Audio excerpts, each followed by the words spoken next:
तो यानी कि जैसे जैसे मैं राइट साइड में जा रहा हूँ ना, वैसे वैसे क्या हो रहा है, ये थोड़ा थोड़ा छोटा हो रहा है। प्रोटॉन के बढ़ने से अट्रैक्शन फोर्स बढ़ गया, तो इलेक्ट्रॉन जो है जो पहले दूर घूम रहा था वो थोड़ा सा पास आके घूमेगा, एटॉमिक साइज कम हो गई। तो इसका ग्रुप का इससे क्या कनेक्शन? यानी कि अगर तुम राइट साइड में जाते हो ना तो एटॉमिक साइज क्या हो जाती है, कम हो जाती है, लेकिन तुम नीचे जाते हो ना तो एटॉमिक साइज क्या हो जाती है, बढ़ जाती है। मतलब अलोंग ग्रुप, अगर ग्रुप में तुम नीचे जाते जाओगे तो क्या हो जाएगा, एटॉमिक साइज तो पीरियड ना, पीरियड में नीचे जाएंगे ना। हाँ सॉरी, पीरियड में तुम नीचे जाते जाओगे तो क्या हो जाएगा, एटॉमिक साइज बढ़ जाएगा, और ग्रुप में तुम राइट साइड में जाते जाओगे तो एटॉमिक साइज क्या हो जाएगा, बढ़ जाएगा। ये ट्रेंड समझना बहुत ज्यादा जरूरी था। अगर मैं तुम लोगों को बोलूं ये जिगजैग लाइन जो है ये क्या बताती है, अरे वो था मेटल हेलॉय ये सब, यानी कि इस तरफ में क्या होएगा, मेटल होएगा, और उस तरफ में क्या होएगा, नॉन मेटल होएगा। और जिगजैग लाइन के पास वाले जो एलिमेंट है ना, जैसे ये हुआ, ये हुआ, ये हुआ, ये हुआ, ये हुआ, ये क्या है, मेटलॉइड्स है।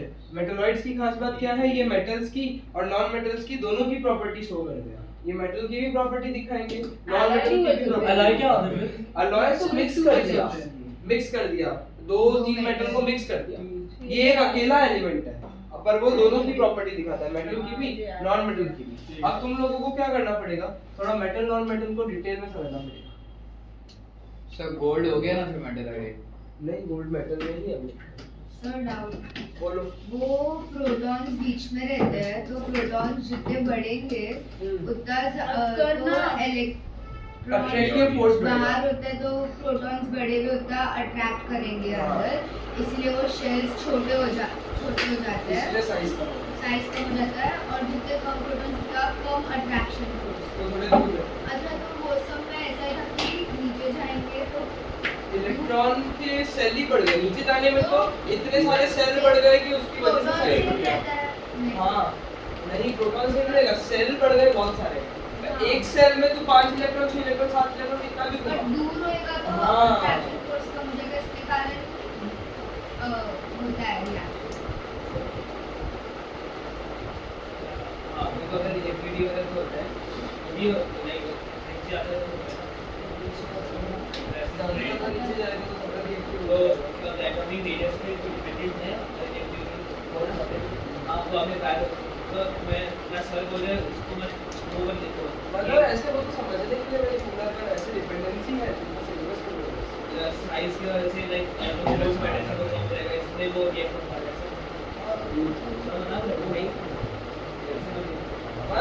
बना करके तो मत निकलो, यही कंसेप्ट तो यही है। अब देखो मेटल्स जो है, मेटल्स का सबसे पहले मैंने तुमको बोला था कि ऐसा एलिमेंट जो इलेक्ट्रॉन डोनेट करके इलेक्ट्रोपॉजिटिव चार्ज जनरेट कर लेते हैं उसको हम क्या बोलते हैं, मेटल बोलते हैं। मतलब जितने एलिमेंट इलेक्ट्रॉन डोनेट करेंगे वो क्या कहलाएंगे, मेटल कहलाएंगे। क्या कहलाएंगे भाई, मेटल कहलाएंगे। तो ये लोग क्या करते हैं, डोनेट करते हैं इलेक्ट्रॉन, मतलब ये लोग आयनिक बॉन्ड शेयर करते हैं, और ये लोग क्या करते हैं भाई, गेन करते हैं इलेक्ट्रॉन हमेशा हमेशा हमेशा। हाइड्रोजन वो नॉन मेटल है, एक ही इलेक्ट्रॉन उसके पास, वो भी जीतेगा तो गायब हो जाएगा, तो लेगा ही इसमें मेटल। तो यानी कि डोनेट करेगा, गेन करेगा। अब मेटल की खास बात पता है क्या होती है, मेटल बहुत ज़्यादा हार्ड होते हैं, क्योंकि जैसे मेटल्स जो है ना वो बहुत ज़्यादा हार्ड होते हैं, और मेटल के जो कंपाउंड बनते हैं, जैसे आयनिक कंपाउंड बनते हैं, वो भी काफ़ी ज़्यादा हार्ड होते हैं as compare to covalent compound. उसके पीछे के कारण जो है ना, सर डायमंड तो आप क्या बोलोगे? डायमंड एक नॉन मेटल ही कहलाएगा, क्योंकि कार्बन से बना हुआ एक्सेप्शनल केस है। नॉन मेटल में भी क्या कहना चाहिए? एक्सेप्शन है ना, भाई एक्सेप्शन है, एक्सेप्शन तो बहुत है। ये हार्ड होता है भाई, और ये क्या होता है, ब्रिटल होता है, कच्चे होते हैं, टूट जाते हैं। ये लोगों को अगर हैमरिंग करोगे ना तो टूट जाएंगे, मतलब कच्चे होते हैं, इसलिए ब्रिटल होते हैं। प्लस ये लोगों का जो मेल्टिंग पॉइंट बॉइलिंग पॉइंट होता है ना, वो भी क्या होता है, अच्छा खासा होता है, लेकिन इन लोगों का मेल्टिंग पॉइंट बॉइलिंग पॉइंट क्या होता है, वो कम होता है, बहुत ज़्यादा कम होता है। अब इसमें अगेन एक्सेप्शन है, इसमें एक्सेप्शन में ही थोड़ा टिका हुआ है कहानी। इसके एक्सेप्शन पता है क्या, हेलियम, सीजियम, मर्क्यूरी, ये सब इसके एक्सेप्शन है। ये दोनों जो एलिमेंट है ना, ये इनका मेल्टिंग पॉइंट पर इतना कम होता है कि अगर तुम हाथ में रख दोगे तो भी पिघल जाएंगे, हमारी बॉडी के टेम्परेचर से ही पिघल जाएंगे। सोडियम तो अलग काम है, लिक्विड नहीं होता, सॉलिड होता है। तो तो यानी कि ये जो है एक्सेप्शन है। उसके बाद जो होता है ना यहाँ पे कंसेप्ट आता है वेरिएबल का, कि भाई ये लोग जो होते हैं क्या होते हैं वेरिएबल होते हैं, पतली पतली शीट में कन्वर्ट हो जाते हैं। डक्टाइल का मतलब डक्टाइल मतलब वायर पे कन्वर्ट हो जाता है। डक्टाइल का मतलब वेरिएबल में क्या होता है हैमरिंग करता है ना तो पतली पतली शीट पे कन्वर्ट हो जाएगा। डक्टाइल में मैं उसको खींच दूंगा, यानी कि खींच दूंगा तो पता चलेगा वायर में कन्वर्ट हो जाएगा। और इसमें तुम लोग ध्यान रखना गोल्ड इज मोस्ट malleable ना वेरिएबल तो है लेकिन डक्टाइल में इसका नाम बहुत अबे तो 10 ग्राम से 1 मीटर की शिप बना सकता है। अरे इतना ज्यादा है। ये डक्टाइल और वेरिएबिलिटी हुआ। यहाँ पे अगर मैं बात करूँ तो यहाँ पे नॉन वेरिएबल नॉन डक्टाइल और साथ ही साथ में अगर आपने ब्रिटल लिख दिया ना, कहानी क्या है, तुम ये समझो ये ब्रिटल होता है ना उसकी वजह से कच्चे होते हैं ना ये लोग, तो उसकी वजह से तुम हैमरिंग करोगे सीट में क्या कन्वर्ट हो जाएंगे, टूट जाएंगे, तो खींचोगे टूट जाएंगे। जैसे सोडियम होता है तो सोडियम का मेटल में क्लासिफाई करोगे ब्रिटल तो ब्रिटल टाइप की ना तो है पर एक्सेप्शन होगा ना। और जैसे कि मैंने हार्ड लिखा है ना तो इसी में एक्सेप्शन लिख लो, चलो इसी में एक्सेप्शन लिख लो तुम लोग। ये लिथियम गोल्ड का है, सोडियम मैग्नीशियम अरे सिचुएशन टू सिचुएशन पे भी डिपेंड करता है ना। इसलिए मैं ऐसे एग्जांपल लिखा रहा हूँ जो हर जगह पे बैठ नहीं लाइक जैसे वो स्कूल वाली तो वर्कशीट हाँ, gold medal है। था ना कि सोडियम जो है वो एक्सपोज होता है तो उसके वजह से वो एकदम पाउडर लेवल एकदम वो सारी कहानी अलग है, वो मैं इसमें आगे एक्सेप्शन से बताऊंगा। मतलब कबड्डी नहीं होती। चलो तो ये हार्ड होते हैं एक्सेप्शन इसका लिथियम सोडियम पोटेशियम ये सारे जो है ये क्या है इसके एक्सेप्शन है भाई। ये अल्कली मेटल से इतने सॉफ्ट होते हैं कि मैं इनको नाइफ से भी कट कर सकता हूँ, सोडियम चाकू से लेके भी कट कर सकता हूँ मैं, ये इतने ज्यादा सॉफ्ट होते हैं कि ये इसका एक्सेप्शन है। अब मेरी बातों को ध्यान से सुनो। अब यहाँ पे जो होता है ना ब्रिटल होते हैं लेकिन एक्सेप्शन यहाँ पे भी है, एक्सेप्शन यहाँ पे भी है। डीमंड डायमंड ये तो हार्डेस्ट नेचुरल सब्सटेंस है, मतलब कोई मेटल भी इससे ज्यादा हार्ड है। एक्सेप्शन आया तो ऐसा आया कि हार्डेस्ट टंगस्टन मेल्टिंग पॉइंट पे डाल देते हैं।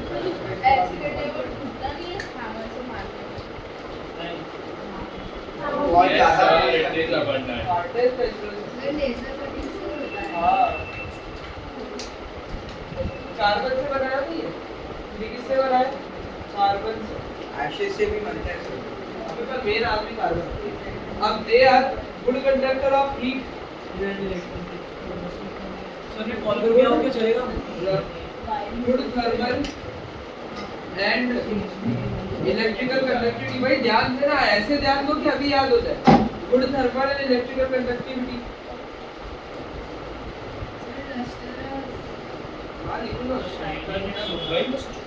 CVT। और यहाँ पे बैड कंडक्टिविटी है, पुअर लिख दो पुअर पुअर कंडक्टिविटी। फिर ये लोग जो होते हैं भाई कैसे होते हैं? लस्ट्रस होते हैं, शाइनी चमकेदार होते हैं, है ना। और ये जो होते हैं ये क्या होते हैं? नॉन लस्ट्रस होते हैं। और आप ये देख दोगे नॉन लस्ट्रस होते हैं, यानी कि यहाँ पे एक्सेप्शन, एक एक्सेप्शन भी होता है आयोडीन। एक एक्सेप्शन क्या है यहाँ पे? आयोडीन जो होता है वही चमकता है, मस्त चमकता है ना। आयोडीन एक नॉन मेटल है, वो चमकता बहुत है, यानी कि नॉन Solid लस्ट्रस का form वाला। ये एक्सेप्शन है। तो यानी कि ये मेटल डायमंड भी चमकता है ये तो वो तो है ही, पर एक डायमंड जो है प्रॉपर एक एलिमेंट नहीं है ना, वो तो कार्बन से बना है। मैं यहाँ पे प्रॉपर एलिमेंट नहीं है, तो आयोडीन एक एलिमेंट है। ये तुम लोगों को इसलिए वो एक्सेप्शन है, एक्सेप्शन है।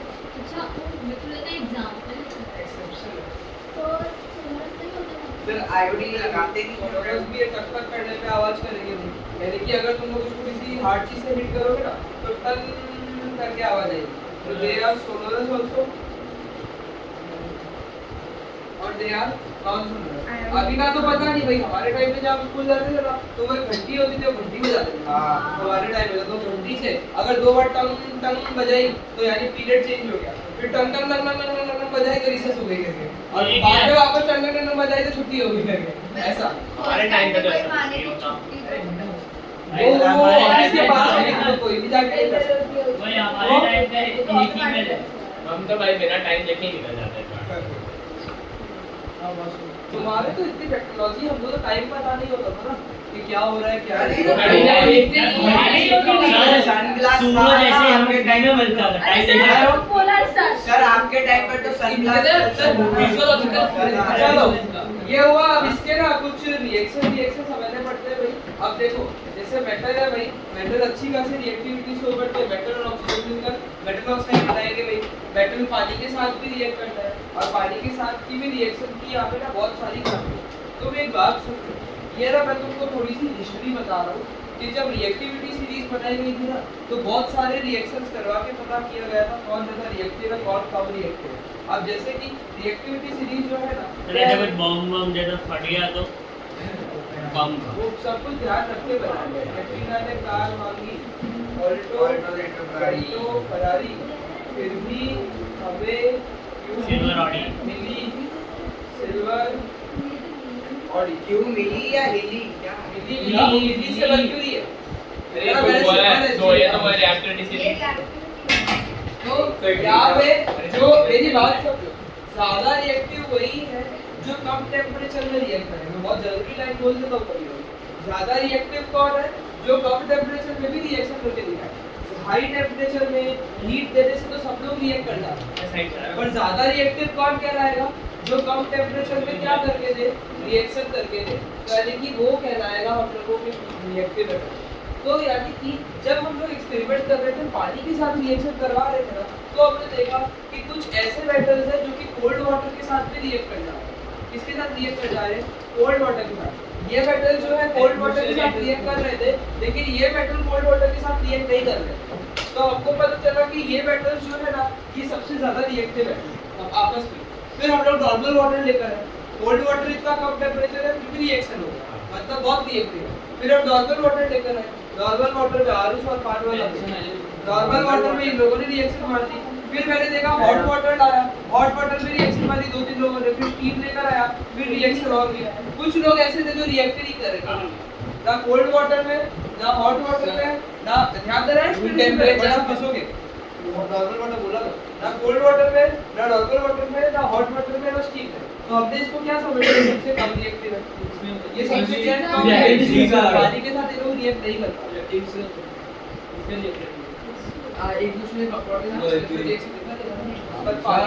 सबसे ज्यादा रिएक्टिव तो हाइड्रोजन को होना चाहिए शायद। सर मर्क्यूरी Hg है ना सर मैं आपने अरे मतलब सर्कल में मैंने ऐसे ही किया। तो सर ये सारे कोल्ड वाटर में करता है और वो लोग नहीं करते। तो यानी कि इस तरीके से कुछ रिएक्टिविटी सीरीज बनाई गई। एक कंपाउंड को दूसरे कंपाउंड के साथ रिएक्ट करवा के देखा कौन किसको डिस्प्लेस करवा रहा है। मतलब इतनी मेहनत करके ये सब हमारे पास कार्य है। तो तुमको मेटल के कुछ रिएक्शंस पता होने चाहिए, जैसे कि मेटल प्लस ऑक्सीजन ये क्या देता है भाई? मेटल ऑक्साइड देता है। मैं हर वक्त ये वाली लाइन ही लिखवाता हूँ पहले, क्योंकि ये कंसेप्ट है। फिर कुछ भी बना दो भाई, Na+O2 क्या बना देगा भाई? Na2O बना देगा भाई, है ना? बैलेंसिंग मार देना। और तो फिर खाली लिखना है, और तो क्या लिखेगा? फिर आता है इसमें, फिर इसमें आता है metal plus water. Metal plus water भी आता है। तो मेटल प्लस वाटर जो होता है ये हम लोगों को अलग अलग तरह की कंपाउंड देता है। कभी मेटल हाइड्रोक्साइड देगा, कभी मेटल ऑक्साइड देगा। वो कंपाउंड पे डिपेंड करता है। तो यानी कि मेटल जो है वो ऑक्सीजन के साथ भी रिएक्ट कर लेता है, पानी के साथ भी रिएक्ट कर लेता है, कोई एसिड के साथ भी रिएक्ट कर लेगा, कोई दूसरे कंपाउंड के साथ भी रिएक्ट कर लेगा। ये अलग अलग रिएक्टिविटी जो है मेटल हम लोगों को दिखाता है। जबकि नॉन मेटल जो है वो इतना रिएक्टिविटी हमें शो नहीं करता है। बहुत सिलेक्टिव नॉन मेटल है जो ऑक्सीजन के साथ रिएक्ट करेंगे, बहुत सिलेक्टिव नॉन मेटल है जो पानी के साथ रिएक्ट करेंगे। तो ज्यादा रिएक्टिविटी कंसेप्ट से कितना समझाना चाह रहा हूँ, ज्यादा रिएक्टिविटी कौन शो करता है, मेटल से नॉन मेटल? तो मेटल जो है ज्यादा रिएक्टिविटी शो करता है। फिर हमारे पास कहानी आती है मेटलॉइड्स की। फिर कहानी आ जाती है मेटलॉइड्स की कि भाई मेटलॉइड्स जो है कुछ ऐसे लोग हैं जो दोनों की प्रॉपर्टी दिखाते हैं, यानी कि नॉन मेटल की प्रॉपर्टी दिखा रहे हैं, मेटल की प्रॉपर्टी दिखा रहे हैं। ऐसा हो सकता है कि कोई एलिमेंट जो इलेक्ट्रॉन गेन कर रहा हो लेकिन वेरिएबल हो, डक्टाइल हो, इलेक्ट्रॉन गेन करने के बावजूद भी वेरिएबिलिटी डेप्थ शो करता है। तो इलेक्ट्रॉन गेन करता है मतलब उसको किस कैटेगरी में डालना चाहिए था? नॉन मेटल में। लेकिन वो डक्टाइल और वेरिएबल भी तो किस कैटेगरी में डालना चाहिए? मेटल में। तो ये कंफ्यूजन हो गया। तो इसको हटाने के लिए हमने अलग ही क्लासिफिकेशन कर दिया। क्या नाम दे दिया? मेटलॉइड नाम दे दिया। क्या नाम दे दिया हमने? मेटलॉइड नाम दे दिया हमने कि भाई दोनों की कैरेक्टरिस्टिक दिखा रहा है तो वो क्या है? Metalloid. Sir lithium sodium diamond वो तो सर मैंने कहां जा रहे हो? लाइन आपको तो मिली अच्छा है है तो सर कुछ सर मेरा खुला है बोला आपने तो उड़ा दिया नहीं हो रहा। अरे हो रहा सर क्या था राइट ये रहा बोला इसे नहीं फिर से अरे अरे करना क्या है? फिजिक्स है क्या? करना क्या है? केमिस्ट्री की स्लाइड बेटा अरे करना क्या शायद से शायद स्लाइड को भेज दे। पांच गेम लिखो गेम सर आपको मेल करो व्हाट्सएप कर देना सबको सर मैं आपको लिंक व्हाट्सएप कर मेरा लिंक दूंगा थोड़ा ही होगा। फिर देखो इतनी मेहनत कर रहे हैं सर आपके लिए आपके सामने ही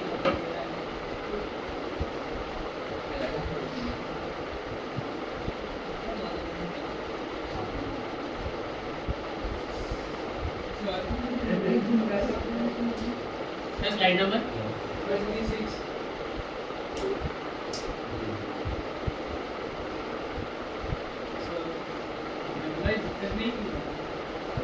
वो हमारे उन भाई साहब ने जिन्होंने पीरियोडिक टेबल बनाया है ये मैंने नहीं बताया। कौन है सर वो? मेंडलीव। तो मेंडलीव नहीं वो ऐसे पूरा बनाया है, वो नेचुरली नहीं बनाया है। भाई क्या हो गया इसको? क्या हो गया? एटॉमिक नंबर तो मैंने सॉल्व कर रहे हैं ना तो बहुत कुछ है, बहुत दिमाग वाला सवाल है। थोड़ा इसको निमोनिया हो गया। नहीं पढ़ना आता तो भाई चलो मेटल एंड नॉन मेटल यहाँ पे लिखा है वो हो गया। फिर हाँ, वैलेंसी लिखा है। ऑफ एन एलिमेंट लिखा है। अरे मुझे बिल्कुल दिख रहा है तो सब। लोग- सर आपने मेटल और वाटर क्यों छोड़ दिया बीच में? लिक्विड तो सर सर एक पेज दो पेज आगे जाओ।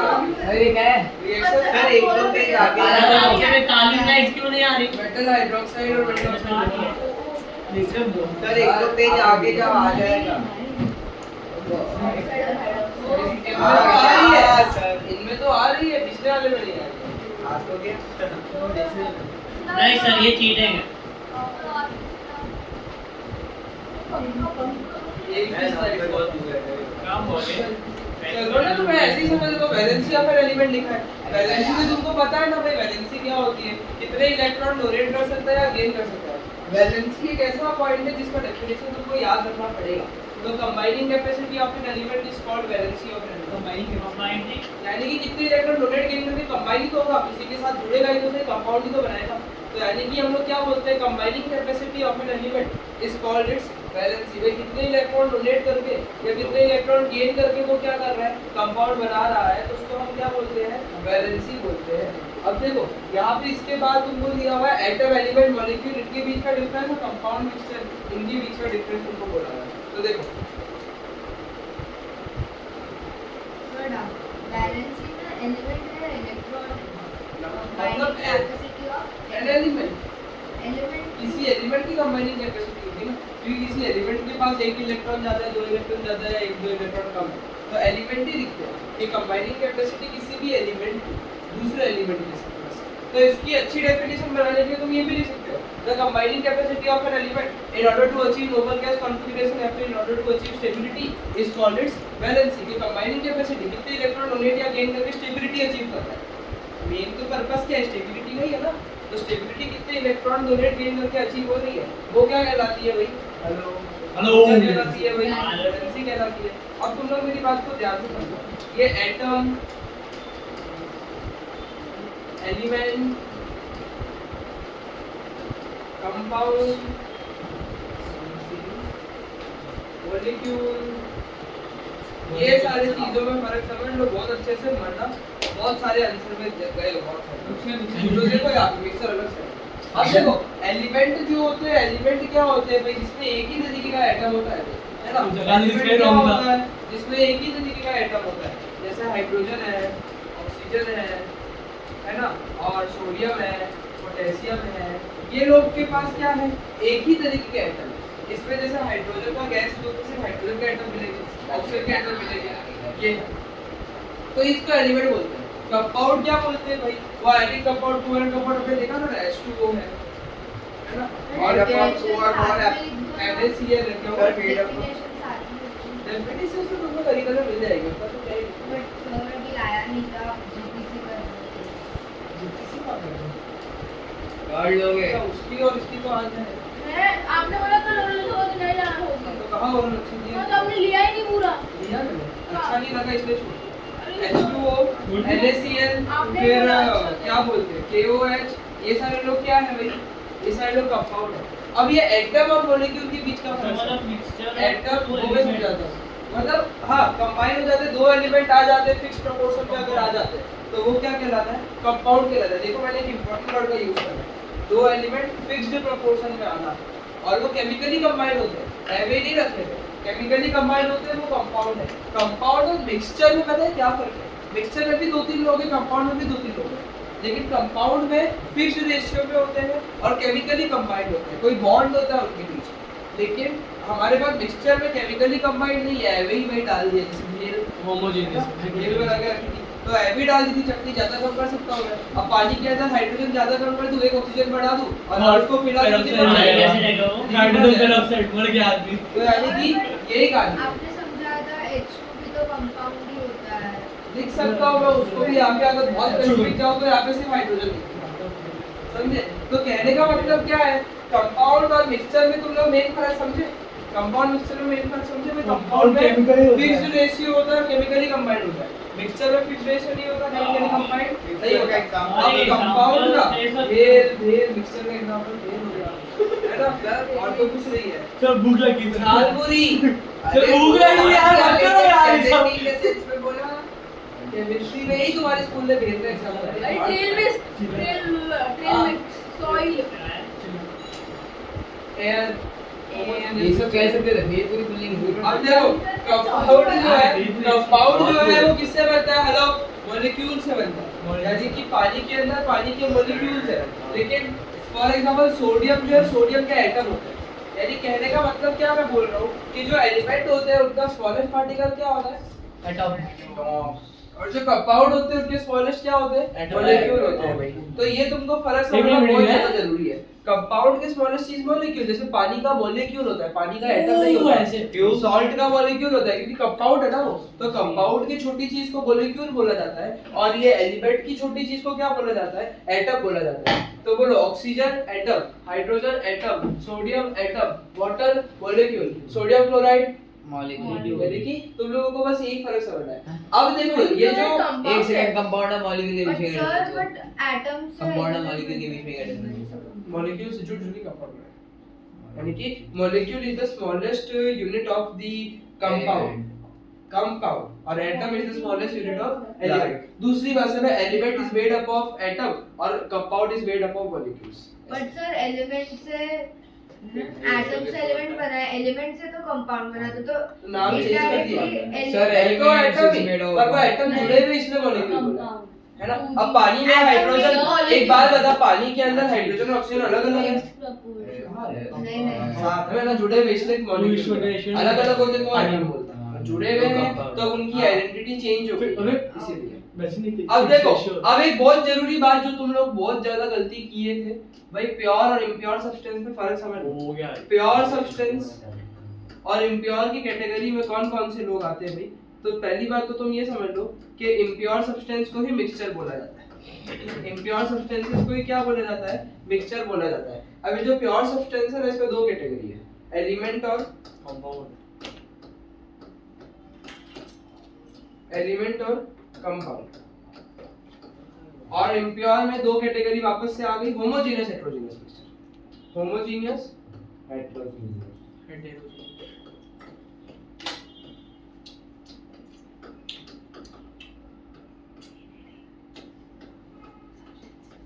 सर मेन हेडिंग क्या? कुछ नहीं, मैटर के टाइप हो गई है।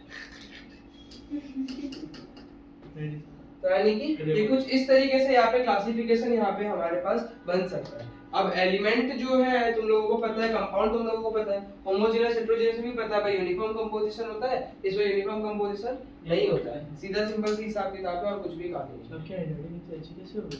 का अच्छा अरे होमोजेनस क्या बढ़िया लिखा है आपने। मैम से अच्छी है। तू तो रहने दो, मैं तो चाइनीज देखता हूं, समझ ही नहीं आई। ये हैंडराइटिंग हो गई। अभी बस एक चीज अच्छा सर प्योर में होमोजेनियस हेटेरोजेनियस आता है, इम्प्योर में मिक्सचर आता है। हां ठीक है। प्योर में होमोजेनस हेटेरोजेनस मिक्सचर है और प्योर में element Gain compound of sir आप आप देखो, टेस्ट कर रहे हैं।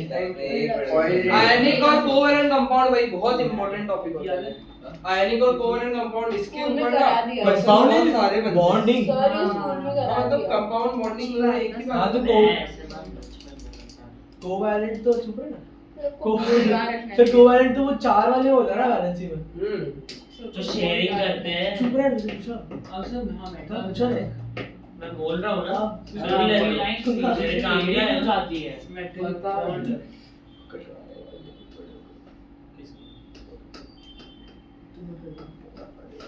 देखो आयनिक कंपाउंड होते हैं मेटल एंड नॉन मेटल के बीच में बनता है।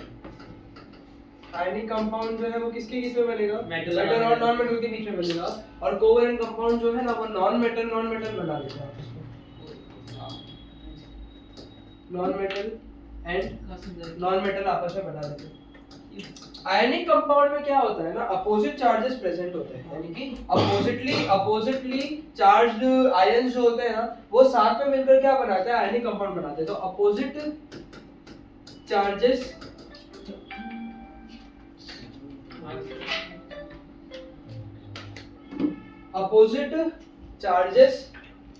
प्रेजेंट होते हैं। यहाँ पे सेम चार्जेस है, नॉन मेटल के दोनों पे नेगेटिव चार्ज है, तो यहाँ पे अपोजिट चार्जेस नहीं होते।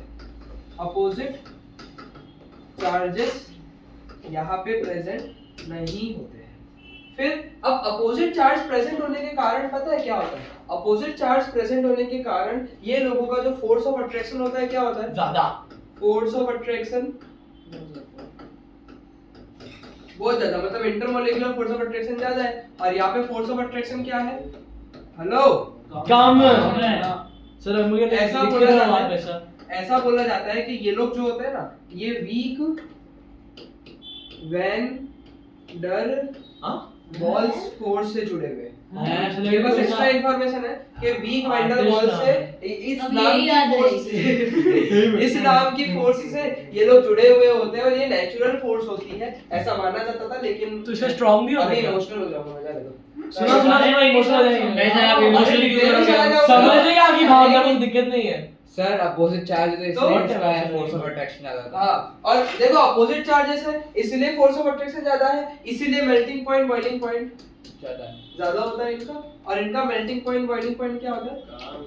अब देखो सारी कहानी इनके कंपाउंड पे ही है। अब देखो अपोजिट चार्जेस प्रेजेंट होने के कारण, चार्ज पार्टिकल प्रेजेंट होने के कारण they are good conductor of electricity heat and electricity. Charges present होने के कारण। और ये वीक कंडक्टर है। ये क्या है भाई? वीक कंडक्टर है। समझने वाली बात है कि ये आयनिक कंपाउंड। अब मेरी जो लाइन है ना ये तुम लोगों को परेशान कर देगी। मैं तो कंसेप्ट तो बताना पड़ेगा। तो ये जो आयनिक कंपाउंड होते हैं ना ये लोग जो होते हैं ना ऐसे इनका फोर्स ऑफ अट्रैक्शन जो है क्या है? बहुत ज्यादा स्ट्रांग है, लेकिन हैमरिंग करने पे टूट जाएंगे। किसमें हैमरिंग? हथौड़ा मारो टूट जाते, थोड़ा सा प्रेशर लगाओ ये लोग टूट जाएंगे। ऐसे कैसे हथौड़ा मारो? फोर्स ऑफ अट्रैक्शन ज्यादा है, फोर्स ऑफ अट्रैक्शन ज्यादा है तो पार्टिकल बहुत पास है, लेकिन हथौड़ा मारने से क्या हो जाएगा? टूट जाएगा। इसके पीछे का लॉजिक बहुत तगड़ा है, समझना। सानवी अच्छा लॉजिक है, फिर सो जाना। सोने का प्रमोट कैसे कर रहे हो? अरे उसकी मम्मी आने वाली है, कुछ तो कैमरा रिकॉर्डिंग दिखाऊंगा ना मैं क्लास में कैसे होता है। मम्मा को पता है। तो कोई बात नहीं ना, अभी मैं जब प्रूफ दिखाऊंगा तो ज्यादा मजा आएगा। चलो अब देखो मजे क्यों दे रहे हैं? बेचारी को मौत के घाट ला रहे हो। आपने ना बोला था सो। तो पहले सुन अच्छे से, अच्छा logic. Plus minus plus minus minus plus minus plus plus minus plus minus minus plus minus plus, इस तरीके से आयनिक कंपाउंड कंसेक्यूटिव साइन हो रहा है। इस तरीके से कंपाउंड जुड़ा है।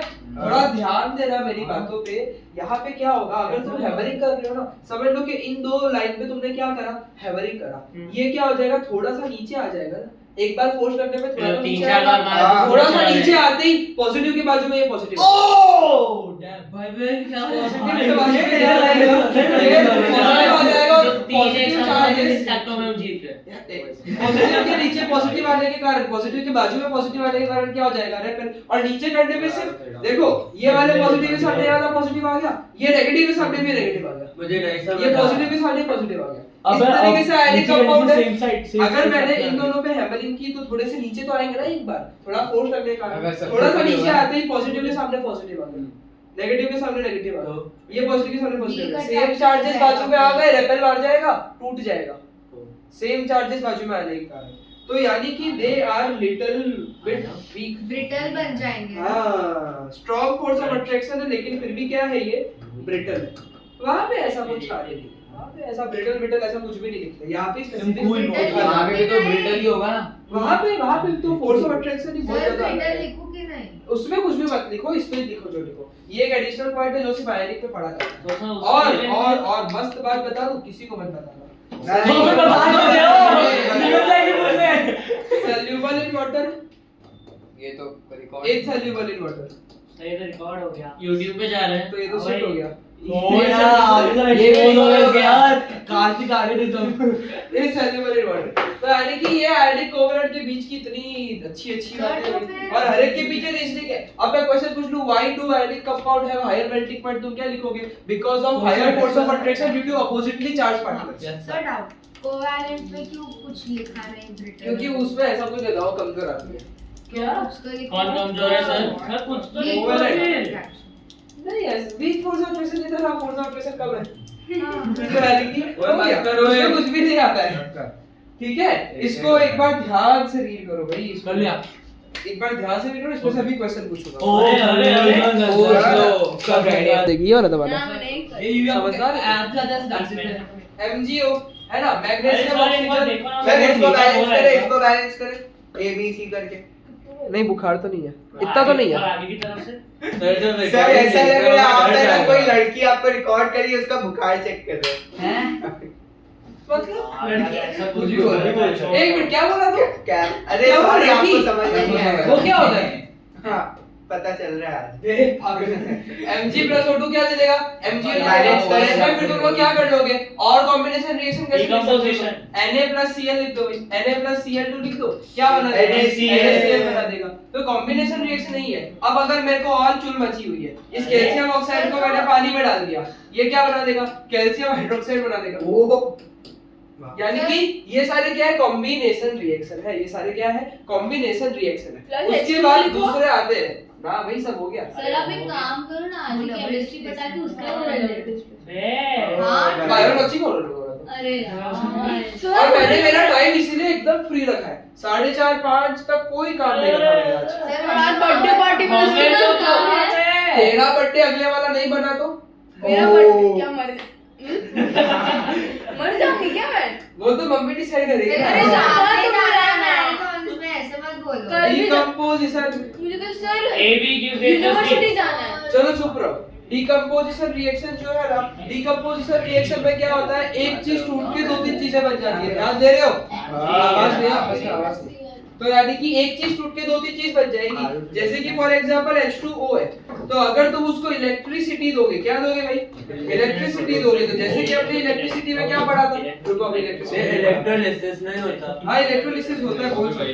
पर हमने क्या देके तोड़ा, इलेक्ट्रिसिटी देके तोड़ा, तो ये यहाँ पे कहानी बन जाती है। फिर हीट देने से भी चीजें जो होती है ना वो टूट जाती है। जैसे कैल्शियम कार्बोनेट है, अगर मैं इसको हीट दूंगा क्या हो जाएगा भाई साहब, टूट जाएगा ये कैल्शियम ऑक्साइड में और कार्बन डाइऑक्साइड में। और तीसरी चीज जिससे चीजें टूटती है, तो जैसे Ag हथौड़ा Cr है, सर हीट उसको- कंबशन रिएक्शन में नहीं आता था। क्या हुआ? हीट कंबशन रिएक्शन में नहीं आता था। हीट कंबशन रिएक्शन में रिलीज होती है, यहाँ पे मैं गर्म करके उसको तोड़ रहा हूँ और AgBr में सनलाइट के प्रेजेंस में क्या दे दोगे Ag plus Br2 दे देगा। तो मैंने तीनों चीजें लिख दी जिससे हमारे डिकम्पोजिशन रिएक्शन हो सकते हैं। थोड़ा ध्यान दो यार। तो इलेक्ट्रिसिटी से भी चीजें टूट सकती है, हीट से भी चीजें टूट सकती है और सनलाइट देने से भी चीजें टूट सकती है। सनलाइट से ये मतलब ये कहाँ प्रेजेंट होता है ये वाला क्या चीज? कंपाउंड? अरे ये कंपाउंड हम लोग बना सकते हैं और डार्क बॉटल में भी स्टोर करके रखते हैं। तो क्योंकि लाइट बॉटल में स्टोर करके रखेगा सनलाइट से तो टूट जाएगा ना। पागल आदमी। तो यानी कि और ये रिएक्शन जो होता है ना AgBr का और ऐसा ही एक AgCl का रिएक्शन होता है। ये ब्लैक एंड व्हाइट फोटोग्राफी जो होती है ना उसपे भी वो जो ब्लैक एंड व्हाइट होता है ना उसमें ये यूज होता है। समझे? ब्लैक एंड व्हाइट फोटोग्राफी में भी ये रिएक्शन यूज होता है। Black white. और ये तीसरा रिएक्शन होता है भाई डिस्प्लेसमेंट रिएक्शन, है ना? गर्मी गर्मी और ये ठंड में- हमारे जो साइंस के सर थे ना, हमारे जो साइंस के सर थे ना, इतने अनफिल्टर्ड थे ना, मतलब हम लोग शर्मा जाते थे। तो बोलो अभी पागल है क्या? दिक्कत थोड़ी आ रही है। मेरे को भी शर्म आ रहा है। तुम्हारे साथ में मैं शर्मा जाता हूँ। वो इतने अनफिल्टर्ड थे। डिस्प्लेसमेंट रिएक्शन में क्या बोलते थे? देख इसने उसकी बत्ती चुरा ली तो डिस्प्लेसमेंट रिएक्शन। तो ऐसे बोलते थे। तो शर्माना क्या है? इसमें मैं तो शर्मा गया ना। देखो ऐसा मेरे साथ कभी ना हो। इमेजिनरी सिचुएशन बना दे रहा हूँ ऐसा। अब देखो इसको पहले नॉर्मल अल्फाबेट में समझोगे, ध्यान देना। तुम्हारे केस में क्या होता है, थोड़ी सी मस्ती के बाद ये आरुष वापस लाइन पे नहीं आता। हाँ ये लाइन तो है। A plus BC होगा आगे, तो क्या होगा? एक मेटल है भाई, AC तो तो ये चला क्या लेगा। लेगा? वो अरे यार क्या क्या चीजें दिमाग में आ जाती है ये जाने दो। मैं बोला बोलो। सच कर दिया आपने यार। इसने इसको इंट्रोड्यूस किया, ये दोनों साथ में भाग गए। ओ यार। तो A plus BC जो है वो क्या होगा? ये A को तो B को तो हटा देगा तो AC plus B बन जाएगा। यानी कि मैग्नीशियम प्लस समझ लो जिंक सल्फेट है अगर, तो क्या बन जाएगा? मैग्नीशियम सल्फेट प्लस जिंक बन जाएगा। तो इसमें क्या होता है? High reactive element. ध्यान देना है, इसकी डेफिनेशन काम की है, इसकी डेफिनेशन बहुत काम की है। तो इसमें क्या होता है? High reactive element, high reactive element displaces a low reactive element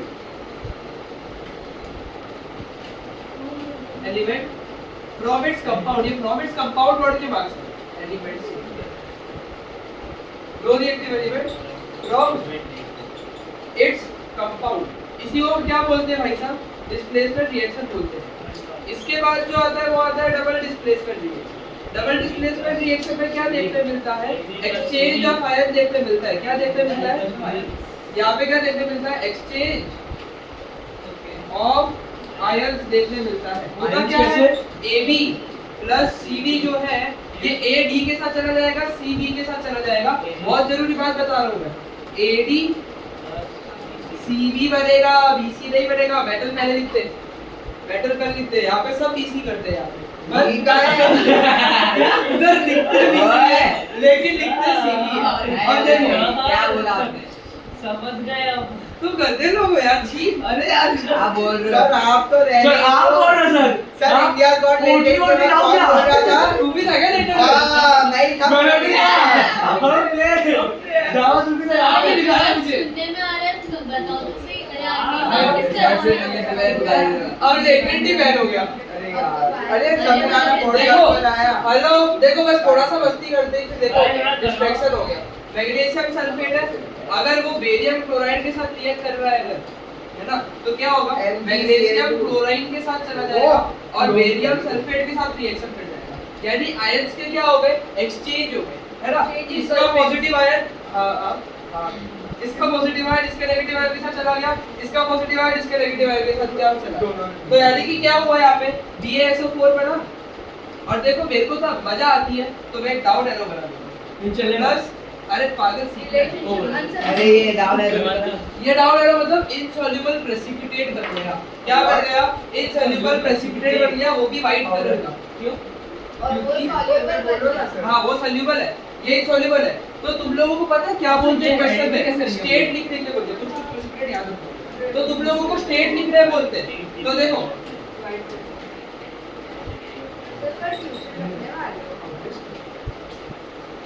कितने बजे? सुबह 8 या 9 है? तू क्या No, no, please, sir, please, sir, please, मेरे हिसाब से नहीं हुआ ना यार। गांधी तो भाग कर डायरेक्ट इधर आ रहा एकल रहने सर, please, sir, क्या? ma'am, आने से 10 किलोमीटर एक रहेगा। मिनट दो हमको भी मेरे को भी तो सब सेट करना पड़ेगा ना, सीबीएसई वालों की बोर्ड की एग्जाम है। तुम्हारा तो मैं नहीं रखूं तो भी कुछ नहीं हो, लेकिन तुम लोग के लिए कर रहा हूं।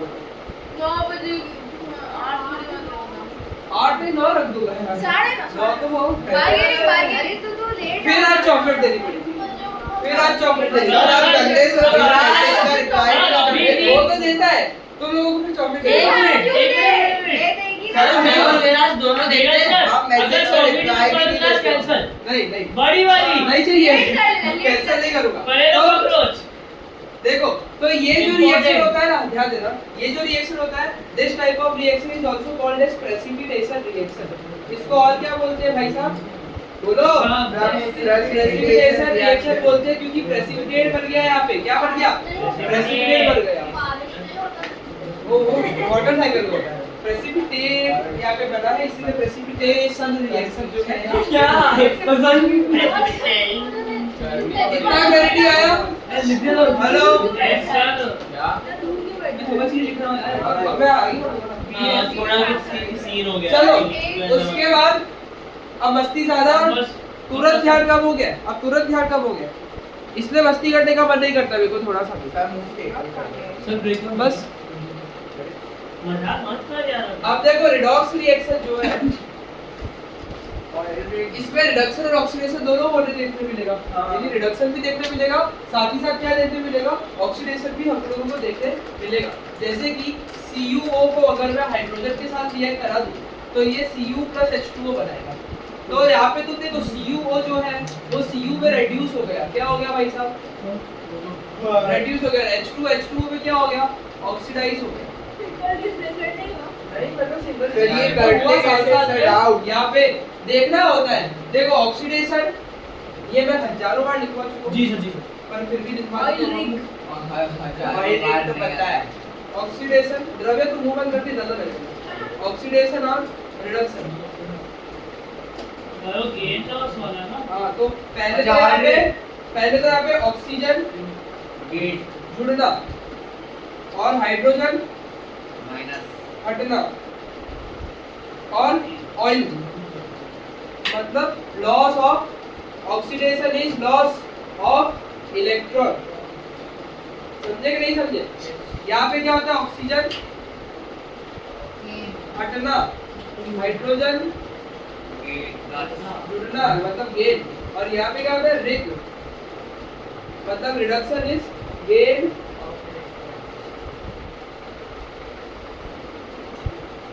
तो तुम देखो, यहाँ से ऑक्सीजन हट गया, ऑक्सीजन हटने को क्या बोलते हैं, रिडक्शन बोलते हैं। और यहाँ पे ऑक्सीजन जुड़ गया, तो यहाँ पे क्या बोल दिया मैंने, ऑक्सीडेशन बोल दिया। क्या बोल दिया भाई यहाँ पे? यानी कि इस तरीके से यहाँ पे उल्टा जो सामने वाले को ऑक्सीडाइज करेगा खुद रेड्यूस होगा, समझे? और चलो यहाँ पे इसी रिएक्शन से ऑक्सीडाइजिंग एजेंट, ऑक्सीडाइजिंग और रिड्यूसिंग एजेंट लिख देते हैं। सर ऑक्सीडेशन में ऑक्सीजन प्लस होता है। हाँ, H2 reducing agent. Oxygen is lost loss of oxidation is loss of electron. हाँ पर इसमें ऑयल का ही बोला ना, ऑयल वो से oxidation I is loss, oxygen is lost oxidation oxidation is loss of electron and reduction is gain of sir एक question oxygen plus मतलब गेन ऑफ ऑक्सीजन। गेन हमेशा। ऑफ ऑक्सीजन, ऑक्सीडेशन के लिए ऑक्सीजन जुड़ेगा मतलब redox reaction खाली oxygen नहीं, ये पर्टिकुलर सिर्फ ऑक्सीडेशन और ये रिडक्शन है। रिडॉक्स रिएक्शन में ऑक्सीडेशन रिडक्शन दोनों देखने मिलता है। हाँ दोनों आएगा। मेरा ये कहने का मतलब है जब भी रिडॉक्स रिएक्शन का इक्वेशन है तो उसके अंदर ऑक्सीजन हाइड्रोजन होगा। हो सकता है, कोई एक नहीं भी हो होगा सकता है, वो तो रिएक्शन देख देख के पता चलता है, कोई एक भी हो सकता है। अगर नहीं होगा तो फिर सिंगल डिस्प्लेसमेंट। अब बोलो, ऑक्सीडाइजिंग एजेंट। ऑक्सीडाइजिंग एजेंट कौन होते हैं? जो सामने वाले को ऑक्सीडाइज करते हैं लेकिन खुद क्या हो जाते हैं, रेड्यूस हो जाते हैं। यहाँ पे रेड्यूस कौन हुआ, Cu। तो Cu is the oxidising agent. क्यों? इसने क्या कर दिया, हाइड्रोजन को ऑक्सीडाइज कर दिया। इसने क्या कर दिया, हाइड्रोजन को ऑक्सीडाइज कर दिया और खुद क्या हो गया, रिड्यूस हो गया। और रिड्यूसिंग एजेंट क्या है भाई, जो सामने वाले को रिड्यूस करेगा, जो सामने वाले को रिड्यूस करेगा लेकिन खुद ऑक्सीडाइज हो जाएगा। तो यहाँ पे H2 ने क्या किया, इसको रिड्यूस कर दिया और खुद क्या हो गया, ऑक्सीडाइज हो गया। और ये ऑक्सीडाइजिंग एजेंट और रिड्यूसिंग एजेंट ये सब हमेशा कहाँ से आते हैं, रिएक्टेंट से ही आते हैं। प्रोडक्ट में कोई ऑक्सीडाइजिंग एजेंट नहीं है, कोई रिड्यूसिंग एजेंट नहीं है। ये सारे लोग कहाँ से आते हैं भाई, प्रोडक्ट का राइट साइड होता है ना हाँ ये वाला। ये प्रोडक्ट है, हाँ, ये रिएक्टेंट है। ये तो क्या है? ये तो बहुत इजी है। क्लियर हुआ इतना? हाँ चालू। क्लियर हुआ इतना? ये टाइप ऑफ एक रिएक्शन मिनट बस पढ़ने दो ना, पढ़ने दो ना, फिर पढ़ लो ना, एक बार पढ़ लो ना। एक बार देखो।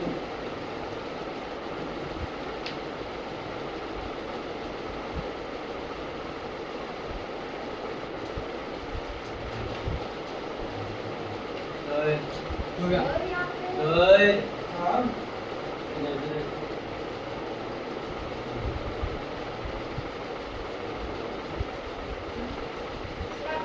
CO2 ऑक्सीडाइजिंग एजेंट है, बट यहाँ पे तो लॉस हो रहा है ना। ऑक्सीडाइजिंग एजेंट जो होता है ना वो सामने वाले को ऑक्सीडाइज कर देता है तो यहाँ पे आपने और खुद रेड्यूस हो जाता है। ऑक्सीडाइजिंग एजेंट और ऑक्सीडेशन अलग अलग है। ऑक्सीजन देता है। सामने वाले को दे देगा और खुद क्या हो जाएगा? रेड्यूस हो जाएगा। एजेंट क्या करता है? काम करवाता है। तो ऑक्सीडाइजिंग एजेंट मतलब ऑक्सीडाइज कर देगा। अगर किसी को ऑक्सीडाइज कर दिया तो खुद क्या हो जाएगा? रेड्यूस हो जाएगा। रेड्यूसिंग एजेंट सामने वाले को रेड्यूस कर देगा तो खुद क्या हो जाएगा? ऑक्सीडाइज हो जाएगा। मतलब ऑक्सीजन ऑक्सीजन हो जाएगा। सही है? हेलो हेलो अब दो रिएक्शन और आते हैं भाई। दो रिएक्शन और आते हैं। Combustion endothermic exothermic. वो एंडोज जो हम अब सर एरो की नहीं आएगा। Endothermic exothermic. अब रिएक्शन तो नहीं होती लेकिन टाइप तो है ये। हीट के सेंस में एक्चुअली मेरी बातों को बहुत ध्यान से सुनना। हम लोग एंडोथर्मिक एक्सोथर्मिक में अक्सर हीट की बात करते हैं जो कि ठीक है लेकिन एकदम परफेक्ट नहीं है। एंडोथर्मिक एक्सोथर्मिक एनर्जी से रिलेटेड है। हीट भी एक एनर्जी है तो कभी दिक्कत नहीं आई, पर एनर्जी अब तुम लोगों को समझना पड़ेगा कि भाई एंडोथर्मिक में क्या होता है? Energy is absorb. एंडोथर्मिक में क्या होता है? Energy is absorb. और एक्सोथर्मिक में क्या होता है? Energy is released. Energy is released. Energy can be in the form of heat, light, कुछ भी हो सकती है। अब एंडोथर्मिक रिएक्शन में जरूरी बात लिखवानी है मुझे कि all decomposition reactions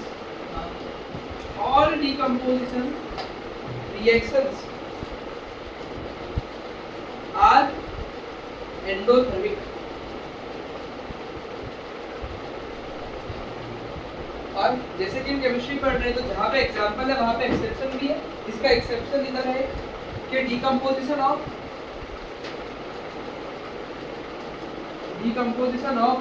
vegetable matter into compost, this is exothermic। जब vegetable matter decompose होकर compost में बन जाता है ना तो वो एनर्जी रिलीज करता है बायोगैस वगैरह से, तो एनर्जी रिलीज हो रहा है into compost।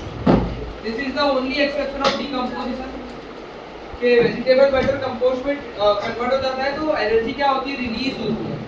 यहाँ पे बाकी सारे डिकम्पोजिशन रिएक्शन में एनर्जी क्या हो रही है? एब्जॉर्ब हो रही है, मतलब वो एंडोथर्मिक रिएक्शन है। एक्सोथर्मिक में कुछ एग्जांपल और एंडोथर्मिक में कुछ एग्जांपल लेते चाहिए। एंडोथर्मिक का सबसे अच्छा एग्जांपल चलो मैं तुमसे पूछता हूं, फोटोसिंथेसिस और रेस्पिरेशन में से कौन सा एंडोथर्मिक है, कौन सा एक्सोथर्मिक? फोटोसिंथेसिस एक्सोथर्मिक है, एंडोथर्मिक। अरे हां वो और एफ की वो एटीपी प्रोड्यूस करती है। तो energy release in the form of ATP तो वो रेस्पिरेशन। तो ये एक अच्छा एग्जांपल है।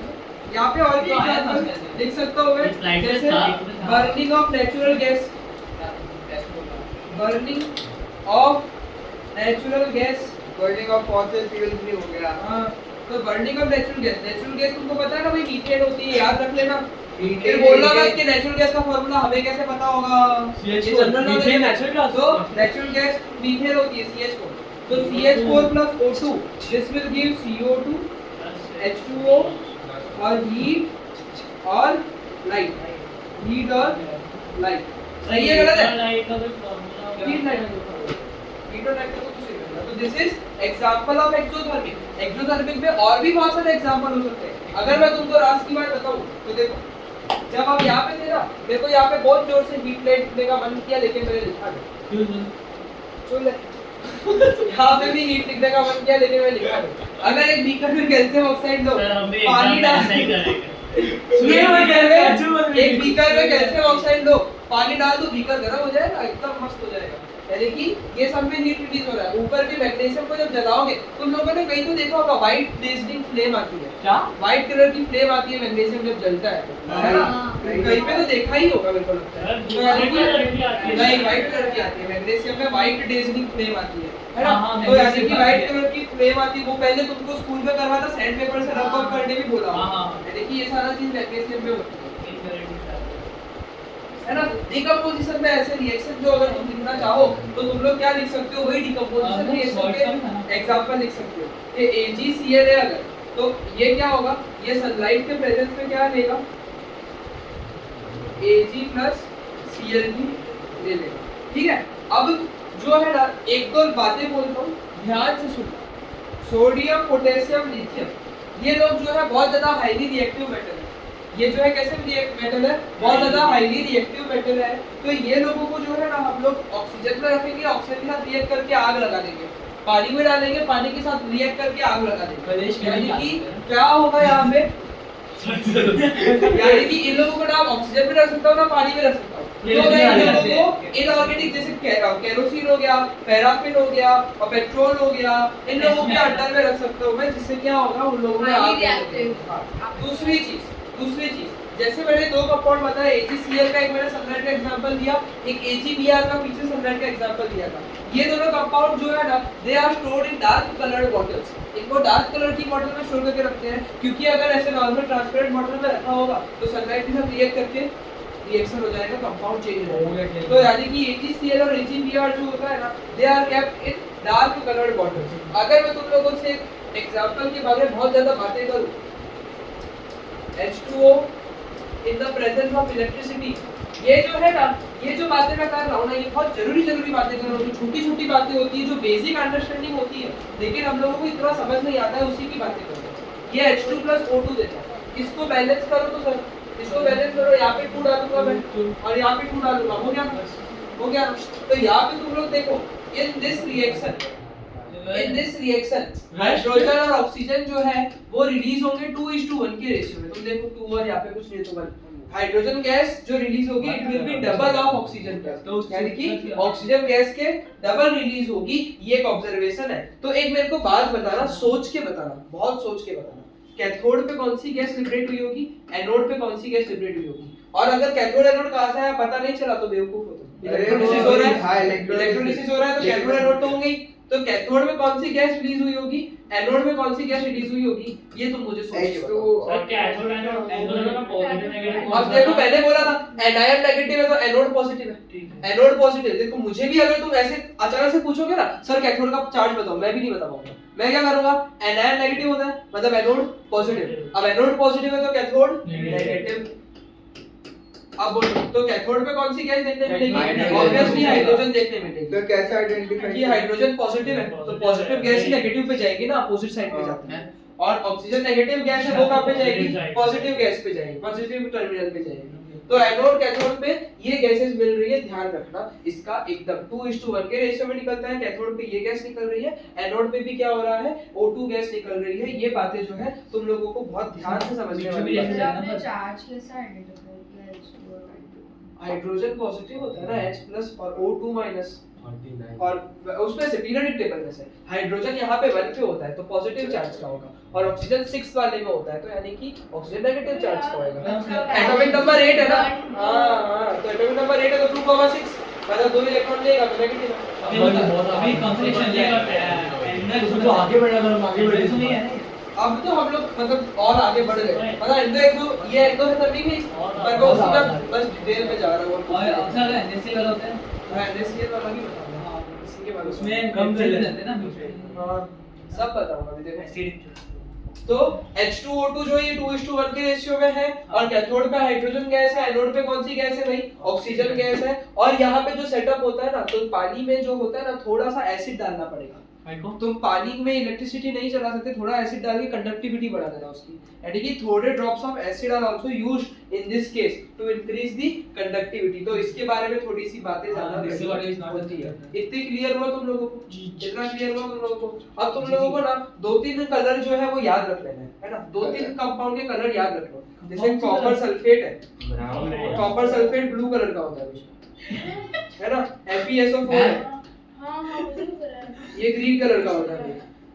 अपोजिट ये जो कंपाउंड है ना, इसके कलर तुम लोग थोड़े से याद रखना। Okay, कॉपर और सल्फेट कलर ब्लू होता इस है, मतलब और एक दो लिखवाते जाओ और समझ flame में कलर आता है। फ्लेम कलर इतना कुछ नहीं है और दिक्कत वाली बात अच्छा, है। ये कलर इसका क्या याद चीज़ रखना। का है? अब तुम लोग जो है ना उनके एक्वियस सॉल्यूशन का, इनके एक्वियस सॉल्यूशन का कलर है ये कलर काम आता है, ठीक है। अब क्या हो रहा है, मैं तुमको अगर एक कहानी समझाऊं, एक क्वेश्चन पूछता हूं मैं तुमको। पूछो मेरे को नहीं है। एक ब्लू कलर का सॉल्यूशन था, उसमें मैंने आयरन के नेल्स डाल दिए, अरे कील डाल दी, तो आयरन का कलर चेंज हो गया, बोलो की ब्लू क्या कलर करा आपने? पानी डालने से रस्ट हो कॉपर के गया। साथ रिएक्ट कर दिया। आयरन का कलर चेंज हो गया, किसमें? मतलब नेल का कलर, आयरन आयरन नहीं कॉपर लिखता की जैसा हूं, है। नेल का कलर चेंज कर देता हूं, बोलो क्यों। एक बार फिर से बोलो ना क्वेश्चन। ब्लू कलर का सॉल्यूशन था, तो सर उसमें मैंने नेल डाल दी आयरन की, हाँ, और बाद में नेल का कलर जो हो गया ना ब्राउनिश हो गया, कलर चेंज हो तो सर गया। कॉपर के साथ रिएक्ट कर गया इसमें। मतलब कि डिस्प्लेसमेंट हुआ। CuSO4 है ना ब्लू सॉल्यूशन हाँ, में, अगर ये आयरन के साथ रिएक्ट करेगा, ये FeSO4 प्लस Cu बना देगा, तो जो आयरन था वो तो सल्फेट के साथ रिएक्ट करके एक सॉल्यूशन बना दिया। अब वो जो नेल है उसके ऊपर कौन सा डिपॉजिट हो गया? कॉपर। कॉपर। तो इसका आंसर ऐसा लिखोगे कि नेल के ऊपर कॉपर डिपॉजिट होने के कारण उसका जो कलर है कैसा हो Change गया? हो गया। रेडिश ब्राउन कलर मेरे डिस्प्लेसमेंट रिएक्शन हुआ। हां, सिंगल और डिस्प्लेसमेंट। मैं नहीं समझी। मैंने क्या बोला, ब्लू कलर का सॉल्यूशन है, उसमें मैंने आयरन की नेल डाल दी, मैंने थोड़ी देर बाद ऑब्जर्व किया नेल के ऊपर रेडिश ब्राउन कलर आ गया, कलर चेंज हो गया। ये सब कुछ कर चुके हो तुम लोग। तो यहाँ पे CuSO4 plus Fe gives FeSO4 plus Cu, ये तो डिस्प्लेसमेंट रिएक्शन है। हाँ। तो ब्लू सॉल्यूशन क्या है? ब्लू कलर का मैंने बोला था कॉपर सल्फेट है, हाँ। तो यानी कि डिस्प्लेसमेंट रिएक्शन है। अब क्या था, नेल के ऊपर जब तक आयरन था तो उसका जो भी सिल्वर जैसा कलर दिख रहा था। अब कॉपर डिपॉजिट हो जाएगा, क्योंकि आयरन चला गया, कॉपर नेल पे आ जाएगा। तो due to the deposition of copper on the surface of nail, उसका कलर क्या हो गया? चेंज हो गया। तो ये छोटी छोटी बातें हैं। अब तुमने इमेजिन किया था ये रिएक्शन से ऐसा सवाल बन जाएगा, यानी कि कुछ भी रिएक्शन का कैसा भी सवाल बन जाता है, तो तुमको रिएक्शंस के बारे में ना थोड़ी बहुत ऐसे नॉलेज जो है वो क्या होनी चाहिए, ज्यादा होनी चाहिए। फिर हमारे पास एक मस्त सा रिएक्शन आता है अभी, सर एक टोटल मस्त कितने सा रिएक्शन आता है जिसको हम बोलते हैं थर्माइट रिएक्शन। वो रेडियो वाला। अरे रिएक्शन नंबर कौन सा है? लगभग नहीं। 7 अरे सर, ये 7 तो 8। वो रेल ट्रैक मॉल्टन हाँ, मैंने क्या बोला? थर्माइट आपने सुना ही पूरा नहीं। बोला मैंने- टेस्ट में रट के आना, ये कर और मैंने पूछा नहीं था, नहीं पूछा ना, पूछा पूछा। था आपने। 9th में ना ये नहीं पूछा था। पूछा नहीं हाँ, था। हुआ था, सर पूछा नहीं, सिंगल मैंने डबल के बाद नहीं हमने किया था। कौन सा रिएक्शन सिंगल डबल डिस्प्लेसमेंट क्या हमने कौन सा Redox? कॉम्बिनेशन, डिकम्पोजिशन किया, Endo, और exo। डिस्प्लेसमेंट किया, डबल डिस्प्लेसमेंट किया, रिडॉक्स किया, एंडो किया, एक्सो किया, अब ये सात बता था। किए। अब थर्मिट रिएक्शन 8। मतलब ऐसे कोई सीक्वेंस नहीं है कि भाई 8वां रिएक्शन ये किया, हम तो सारे इंपॉर्टेंट रिएक्शंस बस एक बार डिस्कस कर ले रहे हैं। तो थर्माइट रिएक्शन में क्या होता है, this particular type of reaction जो है ना, ये एक्सोथर्मिक का ही एक्सटेंडेड पार्ट है। एक्सोथर्मिक रिएक्शन ही है ये हमारे पास। क्यों? क्योंकि यहाँ पे एक सिंगल डिस्प्लेसमेंट रिएक्शन देखने मिलता है मुझे, एक सिंगल डिस्प्लेसमेंट रिएक्शन देखने मिलता है मुझे, जो कि एक्सोथर्मिक भी होता है। सिंगल डिस्प्लेसमेंट और एक्सोथर्मिक रिएक्शन है ये। होता क्या है कि जैसे फॉर एग्जांपल मेरे पास Fe2O3 है, मुझे इसमें से आयरन को अलग करना है। मेरे को क्या करना है, आयरन नहीं चाहिए, मेरे को उसको क्या करना है, अलग करना है। तो Fe2O3 को मैं क्या करूंगा, कोई एक रिएक्टिव एलिमेंट एल्यूमिनियम के साथ रिएक्ट करवा दूंगा। तो एल्यूमिनियम, ध्यान देना ये जरूरी बात है, एल्यूमिनियम क्या करेगा, इसको डिस्प्लेस कर देगा। तो ये क्या बना देगा, Al2O3 प्लस Fe। अब ये रिएक्शन इतना एक्सोथर्मिक है कि जो मेटल रिलीज होता है ना, वो मोल्टन फॉर्म में रिलीज होता है। मेटल किस फॉर्म में रिलीज होता है, मोल्टन फॉर्म में। मेटल पिघल जाता है, और this molten metal can be used to join ये देख रहे हैं railway tracks, भाई समझा even cracked machine parts, cracked ये कंसेप्ट है कि इसमें क्या हो रहा है। अब इसको समझने के लिए मुझे लगता है तुमको एक कदम और ऊपर लेकर जाना पड़ेगा, एक्सट्रैक्शन ऑफ मेटल्स पे, जो कि 9th स्टैंडर्ड में हमने सीखा। इसको समझने के लिए तुम लोगों को जो है ना, एक्सट्रैक्शन ऑफ मेटल को समझना पड़ेगा। ये देखो, ये तुम्हारी केमिस्ट्री पूरी बहुत इजी है। इजी मैंने एक बार भी स्लाइड खोली और आई बट एक इंफॉर्मेशन गलत नहीं लिखी है मैंने, सारी की सारी, और सारी इंपॉर्टेंट इंफॉर्मेशन कवर की है। अगर इतना मेरे को होल्ड रह पा रहा है, मेरे को तो, मैं तो आगे कुछ भी करवा सकता था। और कल तो फिजिक्स की बात हुई थी इनसे, तो यानी मेरे को तो ये भी नहीं पता था ना मुझे केमिस्ट्री कराना है।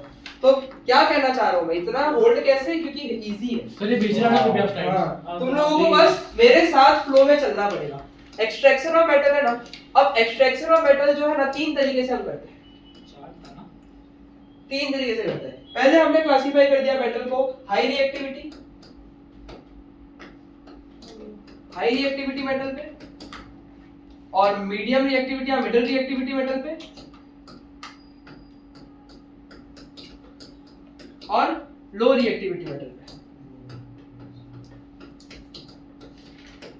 हाई रिएक्टिविटी वाले जो मेटल्स होते हैं ना, तुम मेरी बातों को बहुत ध्यान से समझना। चलो लो से शुरू करते हैं, हाई वाले बता रहे।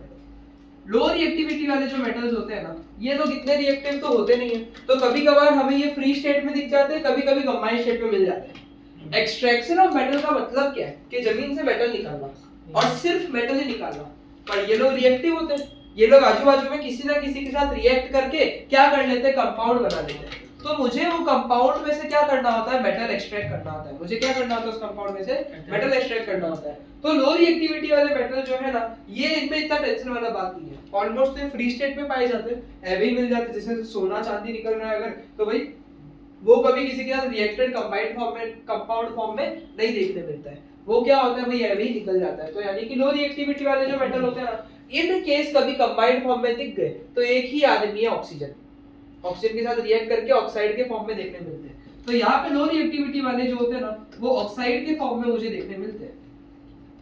इन ऑक्साइड्स का मैं क्या कर सकता हूँ, इन ऑक्साइड्स को मैं 2 चीज कर सकता हूँ। या तो मैं हीट दे सकता हूँ जिससे टूट जाएगा, या तो दूसरी चीज मैं क्या कर सकता हूँ, रोस्टिंग कर सकता हूँ।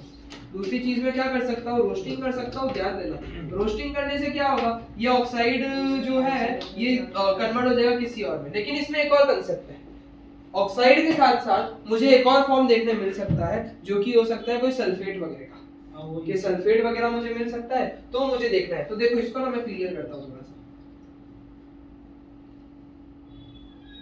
अगर मुझे सल्फाइड के फॉर्म में मिला तो मैं उसकी रोस्टिंग कर दूंगा।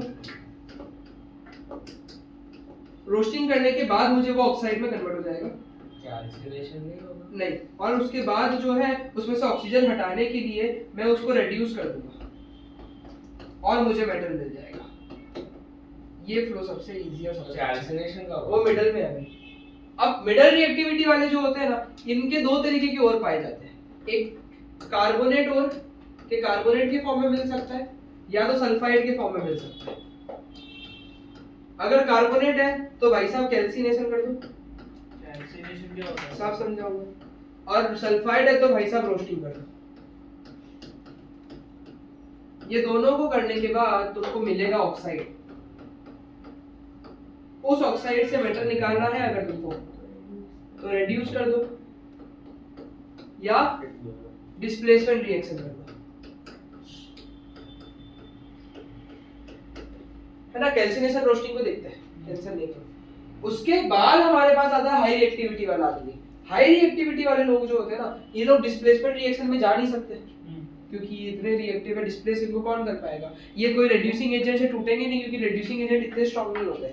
तो हाई रिएक्टिविटी वाले मेटल है ना, जैसे सोडियम है, पोटेशियम है, इन लोगों के लिए एक स्पेशल केस होता है। इन लोगों को एक स्पेशल केस होता है, इनके मोल्टन क्लोराइड फॉर्म को इलेक्ट्रोलिसिस करते हैं। इनके मोल्टन क्लोराइड फॉर्म का क्या कर देते हैं, इलेक्ट्रोलिसिस कर देते हैं। क्या कर देते हैं, इलेक्ट्रोलिसिस कर देते हैं। यानी ये लोग जो होते हैं क्लोराइड फॉर्म में देखने मिलते हैं, क्लोरीन वगैरह के साथ रिएक्शन करके देखने मिलते हैं। तो उसको पहले मेल्ट कर देते हैं, उस मेल्टेड क्लोराइड फॉर्म को क्या कर देते हैं, उसका इलेक्ट्रोलिसिस कर देते हैं, और फिर हम लोग जो है उससे मेटल एक्सट्रैक्ट करते हैं। मोल्टन कैसे करते हैं? यानी कि मोल्ट तो पिघालने के लिए तो बहुत इजी है, हीट भी तो ज्यादा हीट देने से पिघल जाएगा। पिघल गया, उसके बाद इलेक्ट्रोलिसिस बांट दो। तो ये कुछ एक्सट्रैक्शन का इस तरीके का कहानी है। तुम लोग 10 मिनट का ब्रेक ले लो, उसके बाद इसको करते हैं। जैसे वो NaCl का मल्टीप्लाई